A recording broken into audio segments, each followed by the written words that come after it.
Discuss like what can we put in a pot, because just like what you said, they just have a patio in their backyard, they don't have any space, and we used to always say no, don't do it.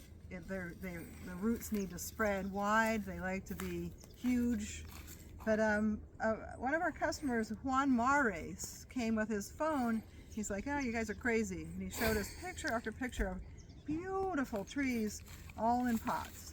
And he said the key is to listen to Gary from Laguna Hills Nursery and don't put any organics in the soil. Keep the wood out of the mix. Yeah, keep away from the roots.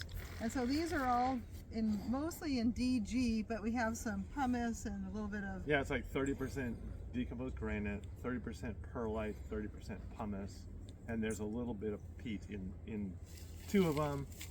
In the original two, these two have zero peat, and then they are top dressed with horse manure and we do mulch manure tea on them, and yeah, they seem really happy.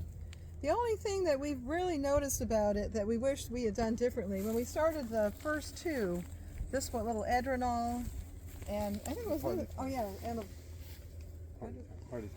party time, that we rinse the roots. Everybody's like, you got to get rid of 100% of the organic material.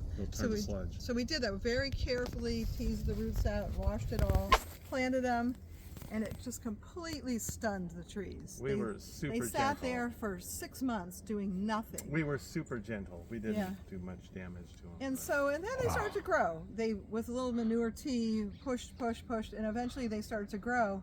But like this one, and the little green gold, we didn't wash the roots, we just put them in there and they just immediately started to grow.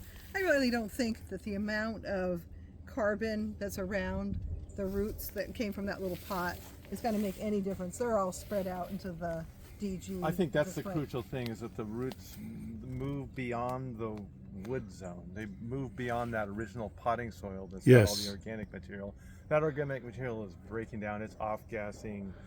Ethylene, it's using up the oxygen, but the roots are all out in the porous substrate. So they're doing great. Yeah. They're struggling a little bit with the heat right now. It's been so hot lately.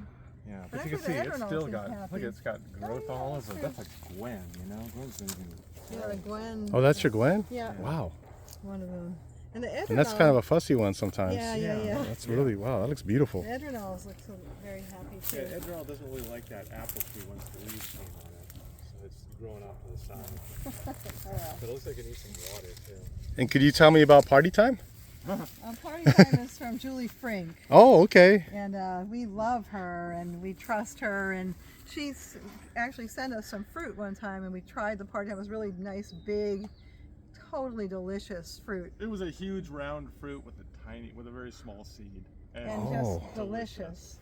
And so we decided to grow one. And the idea was so big, you cut it open and it was like a whole party in itself. But she says that UC Riverside has rejected it because they don't want, what do they call it, post-production problems? Yeah, post-harvest issues. Yeah, which means that the packers don't want it. It's the wrong size for the packing industry. Oh, it's it's big? Too big, it's too round. Okay. It doesn't look like Hass. It would be rejected.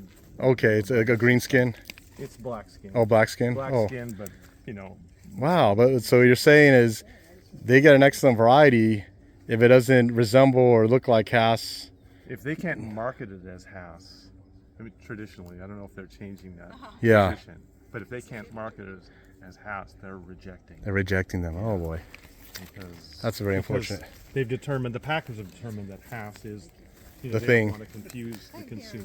Right, that's why it's so hard to find reeds even. Yeah, it's like a specialty. It's fighting its way in just because it's such a grower's avocado. It's good and it's also good. Oh, that's very unfortunate to hear. It is. I know, it makes me cry thinking about the 50,000 seedlings they grew of Gwen out in the hills and what they rejected, what was thrown out because it was the wrong color or the wrong shape, the wrong size. Yeah. And wrong being not identical to Hass. Not identical to Hass. Here's our And that's the whole reason you guys got started on this, right?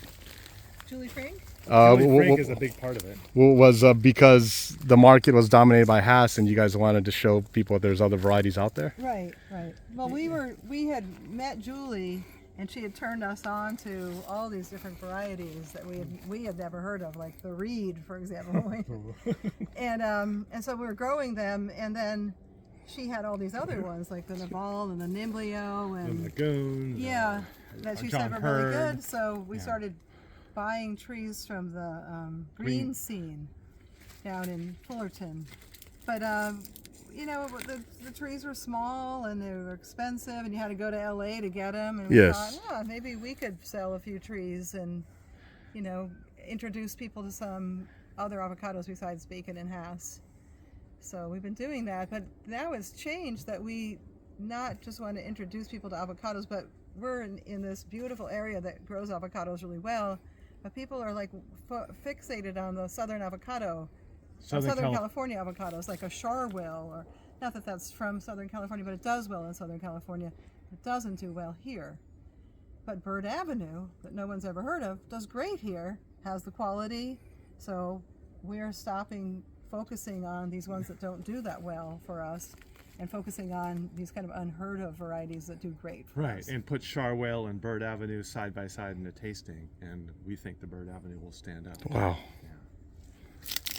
Wonderful. Yeah, yeah, definitely. I haven't actually tasted them side by side, but the Bird Avenue is so dense and nutty. It's very good. Yeah. There's another little. The greenhouse? Sure, of course. Yeah, I think I've just recently had a Charwell, and it was interesting to So good. To see what Not it's all to knock about. The Charwell, it's a delicious avocado. yeah, it was interesting to find out what it's all Need water about. on. It's not that. It's the heat stress. They have lots of water. Yeah, it's been warm. Don't film the ones that are look bad. Here, come through. From the Well, leafy yeah, ones. This one here on the side. It's really good. Okay, so this is the last ones potted, and they're the most tender, and these ones Yeah. are the first ones coming up. Okay, So wonderful. here's, yeah, you can see. Bottom Yeah. Dunes, I think I Fine should tune. give Gold. these guys a drink. A lot of Palo de Oro this year. Oh, okay. Yeah, we're really focusing on these ones that do well in Northern California. Thank you.